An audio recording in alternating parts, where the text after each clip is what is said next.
What is up, you guys? Excuse my voice, y'all. I feel like I kind of lost it. Today's the last day of the 5 a.m. challenge. I just want to thank every single one of you who tuned in. But I really hope you enjoyed the series, and if you did, comment down below. Y'all know how this goes. I always start off by reflecting in my 3 moments a day journal. My first moment of joy, I would say, is going to the city with my girl Tequila.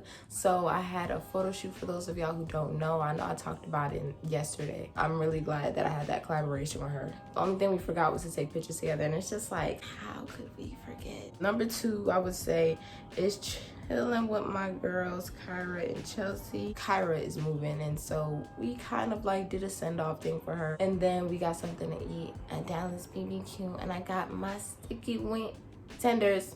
Got my sticky tenders. Those of y'all who have had Dallas BBQ, comment down below. Sticky wings or sticky tenders. I preferably, what? That's not a word. I'd prefer the sticky tenders. I don't know. I just feel like it's so much more juicier than the wings. I've had the wings, but it's just like, it don't hit like the tenders. And then my third would be definitely seeing Oliver and Carmelo and everybody when I got home. I don't know if this makes sense to y'all, but it's like while I was just like, oh my gosh. I know when I get home, Oliver's gonna jump on me and then Carmelo's gonna follow. That's my cat for those of y'all who don't know. And Oliver is my sister's dog, but that's my baby too. I don't think I'm gonna read today.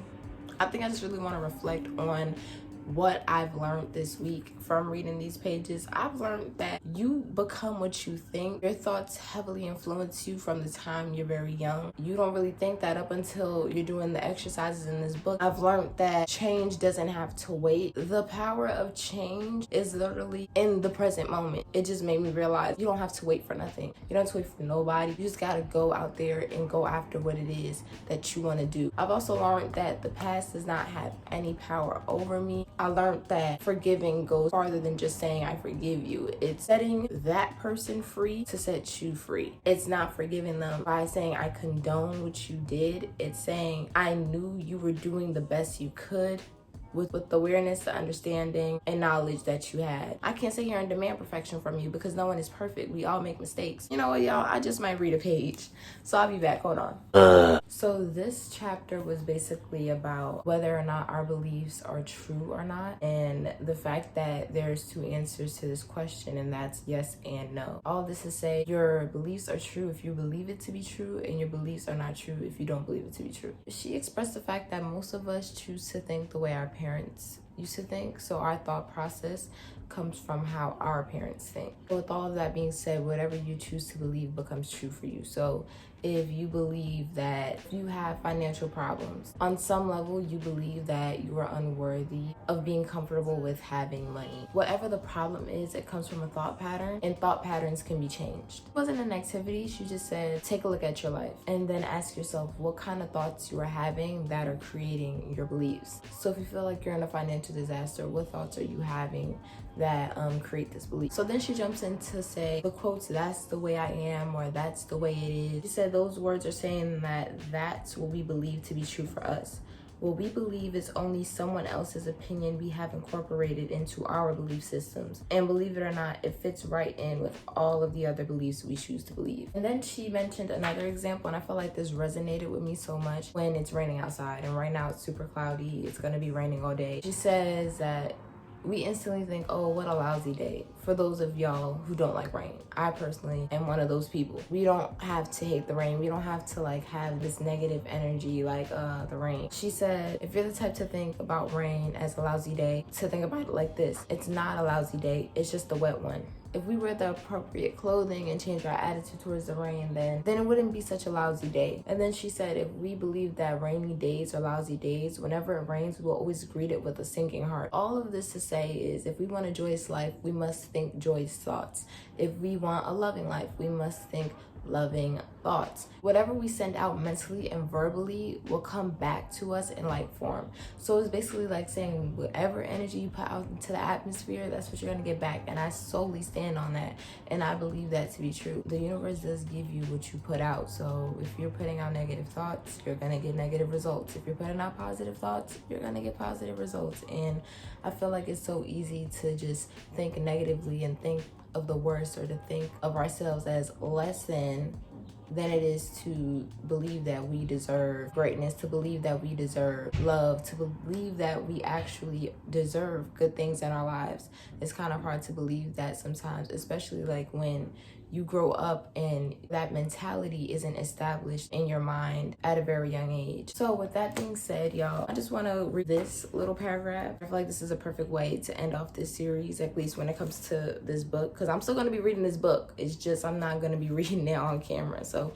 if you want to invest in it, it's called You Can Heal Your Life by Louise Hay. It says, each moment is a new beginning. I repeat, the point of power is always in the present moment. You are never stuck. This is where the changes take place, right here and right now in our own minds. It doesn't matter how long we've had a negative pattern or an illness or a poor relationship or lack of finances or self-hatred. We can begin to make a shift today. Your problem no longer needs to be the truth for you. It can now fade back into the nothingness from whence it came. You can do it. Remember, you are the only person who thinks in your mind.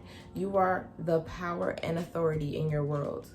Your thoughts and beliefs of the past have created this moment and all the moments up to this moment, which you are now choosing to believe and think and say will create the next moment, the next day, and the next month, and the next year. That's a lot. Yes, you, darling. I can give you the most marvelous advice coming from my years of experience, yet you can continue to choose to think the same old thoughts. You can refuse to change and keep all your problems. You are the power in your world. You get to have whatever you choose to think. This moment begins the new process. Each moment is a new beginning, and this moment is a new beginning for you right here and right now. Isn't that great to know?